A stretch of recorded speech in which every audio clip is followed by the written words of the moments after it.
kaiju, Dragon Ball, Pokemon, and more. It's Steven's Toy Reviews. Hello there, collectors, it's Steven here, and I'm back bringing you another Ultraman review. This time it's going to be an Ultra Vinyl review. Why? We're going to be taking a look at Bandai's U-Killersaurus. This fantastic, ginormous vinyl figure is going to catch the eye of plenty of folks. Why? Not only is it going to be a traditional Bandai Ultra Monster vinyl figure, but it actually has plenty of points of articulation. Do they mean anything? We're going to take a look. So U-Killersaurus has two different releases, one tagged and apparently one boxed. I don't know which mine is because it has a hole for a tag, but it doesn't look like the ones that come with tagged. Anyway, this big lug, is it worth the purchase? Because you're gonna have to buy this on the aftermarket, and there's probably gonna be some paint scuffs.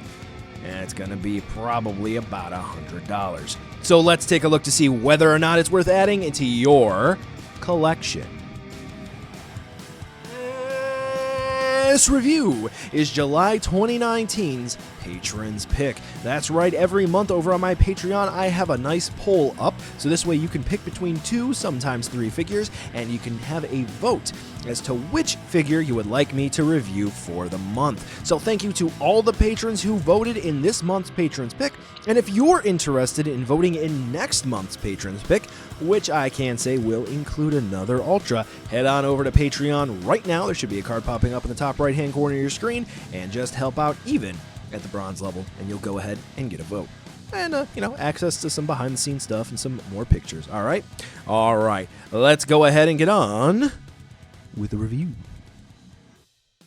So as I referenced in my research, it looks like there were 2 different types of U-Killersaurus. Apparently there was one individual standalone tagged release, and there was one in a boxed set. I may be wrong on that, but I have seen one with a tag and then one in a box set that came with some form of Mebius, and since I'm not sure which one this one is, let's just go ahead and take it for what it is. So the really cool thing about this particular U-Killersaurus that I have is that the gold paint is really striking. Normally with gold paint applications, it can be a little, dodgy. You have the SH Figuarts Android 21, which had nice paint apps, but unfortunately there was a little bit too much of a spray. You have the SH Monster Arts King Ghidorah, particularly the special color version, and unfortunately the gold, for some units anyway, did change color over time, even from piece to piece on the neck. So that's pretty disappointing. But here, the gold is spectacular. It's not clumpy in any way, shape, or form, and it really brings out the finer details of the sculpt, which this figure has plenty of amazingly sculpted details in it. Honestly, for the average retail price of about 4,500 to 5,000 yen that you're going to find in the aftermarket in Japan for one that's not the best quality, as you can clearly see on mine, there are some paint scrapes. This is really great. And it's kind of a shame that Bandai isn't able to step it up to this level today. But the whole point is, for all of the paint applications on this guy, whether it's going to be something as simple as the little red that's found in the tips of the claws of his tendrils, that looks like a kind of a mouth that's going to...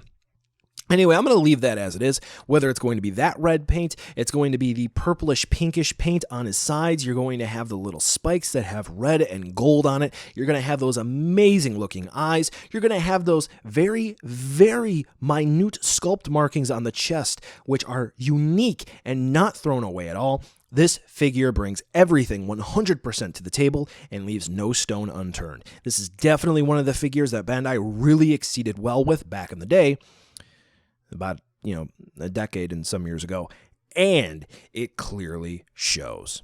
Looks really nice. Now for the articulation, and this is something I alluded to in the intro. If you're a fan of action figures, then congratulations. I could pretty much say this is an honorary SH Figuarts. It kind of does have the price tag attached to it too, but it's much bigger. So what do we have? Unfortunately, the neck or head doesn't really move at all. At least on mine it doesn't. If someone else does, then I don't know. But anyway, we do have shoulder swivels. We have bicep swivels, or wrist swivels. I don't know technically where you would say the claw is. Yeah.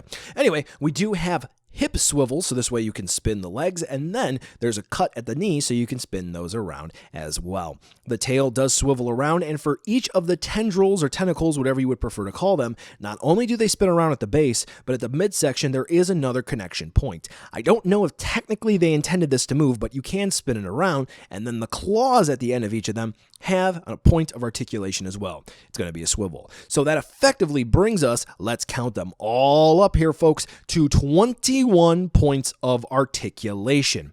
That is a lot. My Super Articulated Kaiju Collector group on Facebook, the bottom line is it has to have 15 points of articulation to really be considered something within the group's wheelhouse, and this one clearly exceeds that.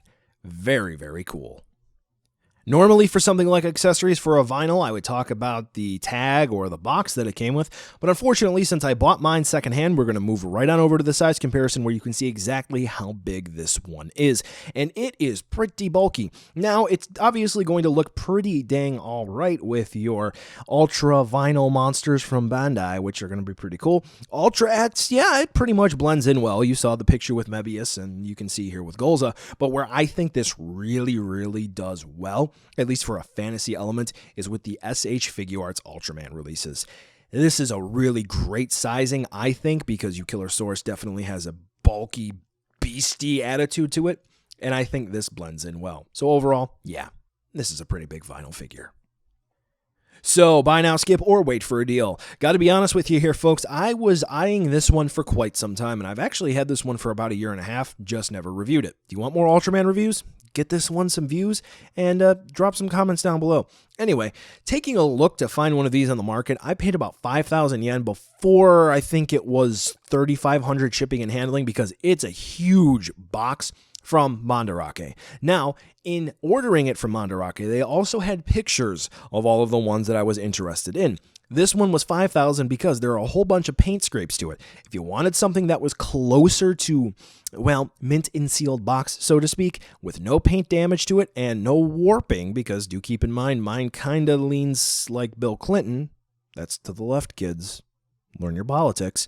Anyway, if you want one that's going to be closer to mint condition, you're going to have to pay more. I've seen these guys go for upwards of 9,000 yen, and that's before shipping and handling on the Japanese secondhand sites. So you can take it with some damage, or you can leave it. At the end of the day, though, I can say, if you get this, you're probably going to be happy with it.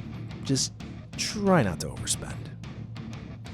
Well, collectors, that brings us to the end of the video today, and I just wanted to take a second to thank you so much for watching. Now, you've heard a lot from me. I'd like to hear a little bit from you. Drop in the comments down below whether or not you liked it, you hated it, or maybe you were somewhere in between. I also want to take an extra second here for a nice, humongous thank you to all the patrons for SDR over the last month who have really helped the channel grow into what it can be today. So to all of you, 2 big thumbs up. Thank you very much. And now the end card should be popping up, which will give you a few clickable links, like maybe to subscribe or head on over to my Patreon, or some short URLs like to my social media or to my Teespring store. There's also a video I hand-selected for you, so if you want to watch another STR video, I hand-selected some good content for you to watch, so definitely check out that video. Thank you again so much for watching, and I'll catch ya in the next video.